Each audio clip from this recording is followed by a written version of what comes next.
Wow, what a fireplace. I think you'll have to agree with me, this is a pretty impressive piece of millwork. But I've also got to be honest with you. It's really just about 5 separate components.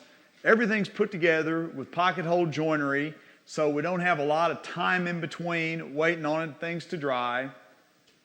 But I'm going to explain to you what those parts are, and you'll be able to see how you can put it together yourself. We really just have a pilaster leg. The pilaster leg has 3 separate parts, but it's one big component. We've got a section that's under the mantel shelf. We have the mantel shelf itself. And then we've got the area that's the panel section over the fireplace. What we want to do now is go back and just show you how those components go together. It's really fairly simple. And I think by the time we're done, you're going to look at this fireplace and go, that's something that I can do.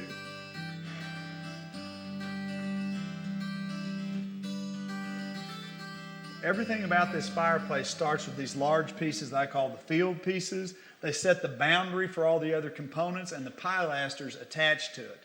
This fireplace is going to be paint grade. We're in a room that has a lot of volume, so we felt it important that we take the fireplace up 9 feet tall. The only problem that creates for me is almost all plywood stops at 8 foot, so I need to make these components out of medium density fiberboard, which I can get in up to 12-foot long pieces. But we needed to edge band these pieces of MDF with wood so that we wouldn't see the end cuts of the MDF. So what we're going to do is take this large piece of MDF, put pocket holes in the back, and use that to create a joint to edge band it and make this field piece. So we're going to move this piece right over here. We'll get Larry to help me again. And this is where a machine like this really pays off, because I need to make a lot of pocket holes quickly. Now, I'm going to just be indexing.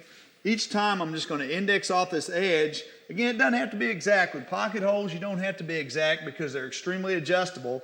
So I'm just going to, each time eyeball about 5 or 6 inches, and we'll end up with a series of holes about every 5 or 6 inches. Okay, here we go.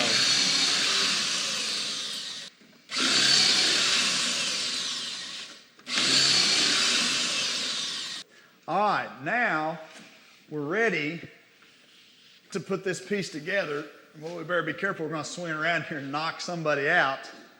Okay, we're running a nice even bead of glue down here, and we're going to use the bench clamp to hold this piece down tight to the table.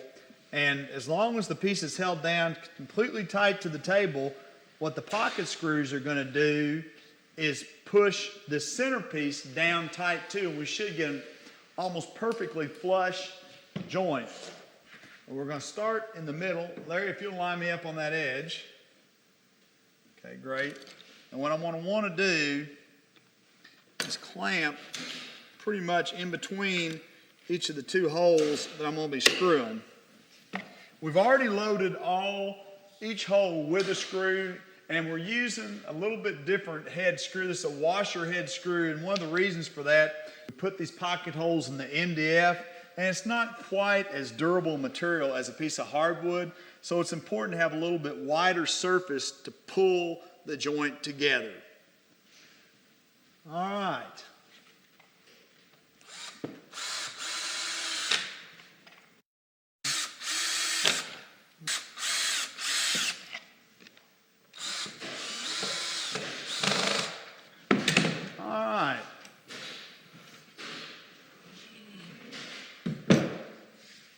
So we've got a joint that's almost perfectly flush, just needs a little bit of sanding, and we'll be ready to take it over, install it on the wall. In just a minute, we're going to show you how do we attach this to the wall. Okay, our field piece is all glued up, clamped, sanded, and ready to be installed. Now, the way that I attach it to the wall, I'm going to take a piece of medium density fiberboard that is just slightly narrower than this back dimension, and I'll attach it to the wall, and then I will be able to nail through the sides of this piece into that piece of MDF so I don't have any nails in the face. Of course, the important thing is going to be this piece of MDF has to be attached to the wall plumb, So we've made a line here to follow when we attach it, and we're just going to put a lot of yellow glue on the back of it and then nail it on. And once this is glued to that sheetrock, we don't have to hit too many boards because it will pull the face off the paper before the glue joint will fail. We are going to make sure that we shoot some nails down at the bottom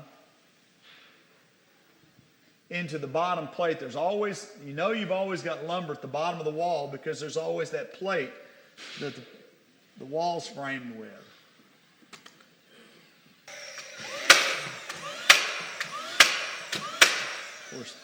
There's almost always some framing here at the corner also.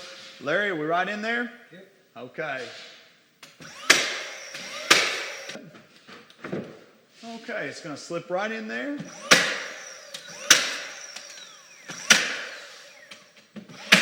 And I'll just put some nails in from both sides. And we're locked in. Well, our finished pilaster looked like a really complex piece of millwork, but here we've got it in its three basic components. We already installed the basic piece, which is the field or the background piece. Now we're going to build the two other components, the lower panel section and the upper panel section, and when you see how those go together, I think you'll begin to see this really isn't that complex of a project.